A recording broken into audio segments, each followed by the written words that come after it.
Stand up. There you go. You were dreaming.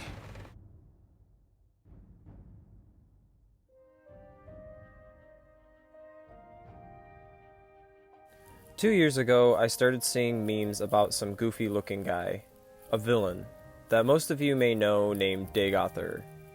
Dagothur was the main antagonist in The Elder Scrolls III Morrowind, and at the time, I may have heard about Morrowind and read some passages in Oblivion or Skyrim about the lore and story behind the game, but I had never really touched the game until recently, and man, I really saw how this game must have set a precedent for RPGs and really sort of fantasy games in general. I strongly urge you to go try it out during this series, as it is a true classic. I promise I will explain what I mean as time goes on, but first, I want to start off with some of the basics, and your first steps off the boat.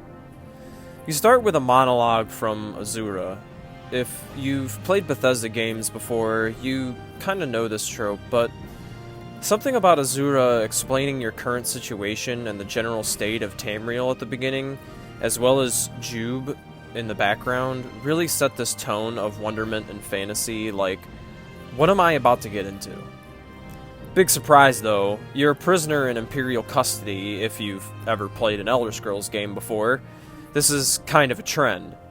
But you give our raspy friend our name and exit the boat, and even though this game was made in, like, 2002, I couldn't help but feel like the scenery looked a lot better than modern games, and maybe I just drank too much skooma, but the music, the scenery, already I was like, damn, this really puts other titles to shame, and believe it or not, I'm a huge New Vegas fan, if you couldn't tell from my YouTube channel.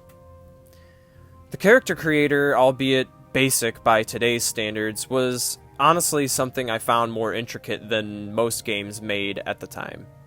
But what can really be said about a 2002 creator?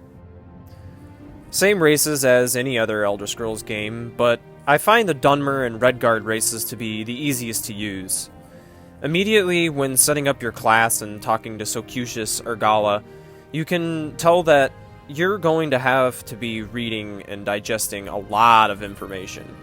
After my first couple tries at a character, I realized that speed and stamina are crucial to using any melee. Any new player or critic of the game can attest that your stamina drains no matter what you're doing in the beginning, which can be annoying, sure, but I feel that's the beauty of the whole game that we will find as time goes on. Morrowind doesn't just hold your hand like most games do. You have to learn its complexities, if you know what I mean. Once you're all set with your character, a dagger is stabbed in a table near the exit, but I usually sell that and a bunch of other stuff and just get some nicer gear before heading out of Seyda Neen.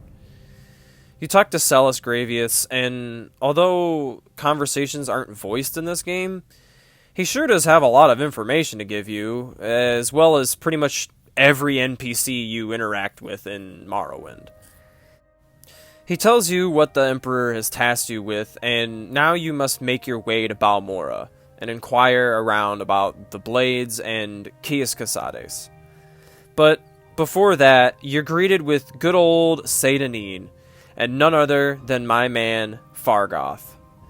Now, you could really just take the main quest head on and ignore everything, but I think most people usually talk to Fargoth and give him his ring back, only to steal it back from him later, but that's just me.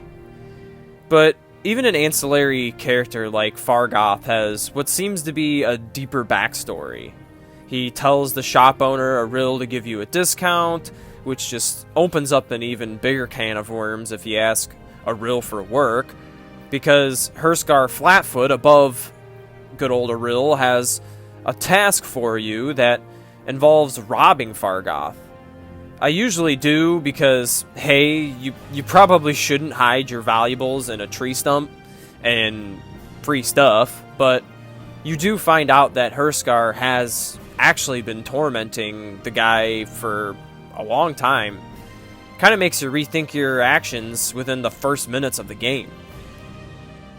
If you collect some gold or sell some things, you can get some gear from a rill, but immediately you will notice the variety of weapons and armor in this game.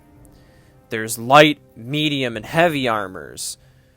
Blades, swords, katanas, maces, axes, hammers, bows, throwables, spears, various shield types. And hey, they even have the wakizashi in this game. There's various different potions, scrolls, and I'm not even getting to spellcrafting in this video. Not to mention, the armor system has multiple different pieces and sets.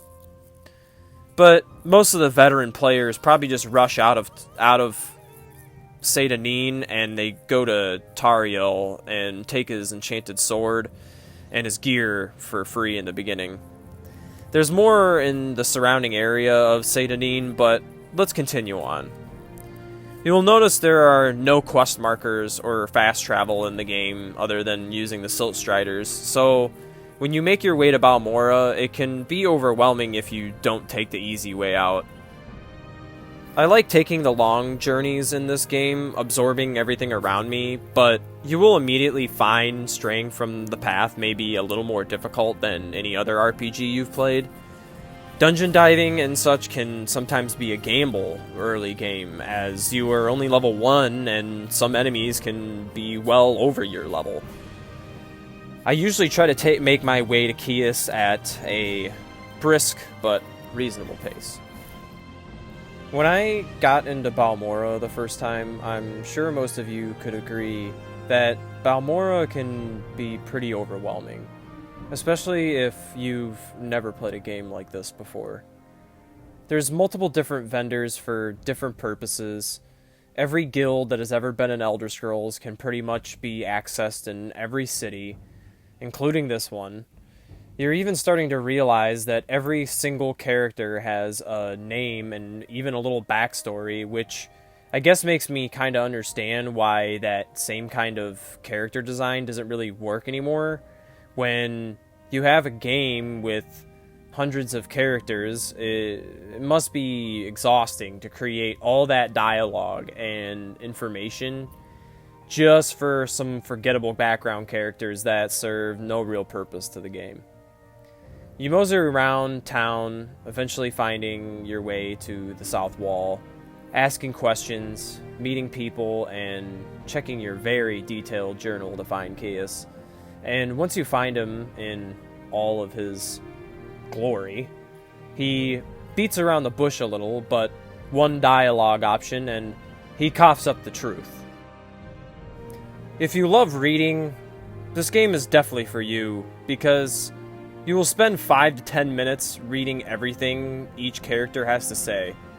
Caius himself gives you a multitude of tasks to complete, and even gives you an entire book on the brief history of Morrowind if you ask him about it. But I'm just going to stick with mostly the main story and general feel of Morrowind for this. But your next task on this wild ride is to establish a cover and learn about the Nerevarine prophecy. But I'm sorry guys, I think we will save that for the next episode. And I just want to say thank you very much for watching this first video about an RPG I really believe is like no other. I really want to keep deep diving into this more and more, and I really just want to consider this as an introduction, so sit tight. Thanks again. I hope I see you in the next one, and I really hope you give this game a try too. See ya.